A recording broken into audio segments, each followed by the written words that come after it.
8টার ভিতরে সকল কাজ সম্পন্ন হয়েছে এবং সকল লাশ সরে ফেলেছে। তাহলে রাত 2টার সময় কেন আর্মি এখানে অ্যাম্বুলেন্সে নিয়ে লাশ সরাবে? লাশের সঠিক তথ্য দিতে হবে। সব ধামাচাপা দেওয়ার চেষ্টা করতেছে। জীবনেও এখানে লাশ ছড়াই ছিটাই ছিল, কিন্তু এরা বলতেছে 20 জন নিহত। এটা তো জীবনেও হতে পারে না।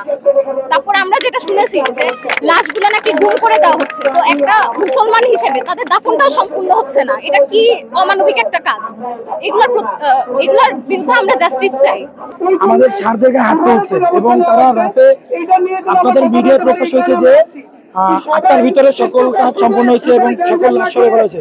তাহলে রাত 2টার সময় কেন আর্মি এখানে অ্যাম্বুলেন্সে নিয়ে লাশ সরাবে? এটা আসলে কেন? এখন আর্মি কোথায়? আসলে আমাদের 100-র উপরে ভাই বোন মারা গেছে, কিন্তু আপনাদের মিডিয়ায় দেখাচ্ছে 27 থেকে 30 জন মারা গেছে।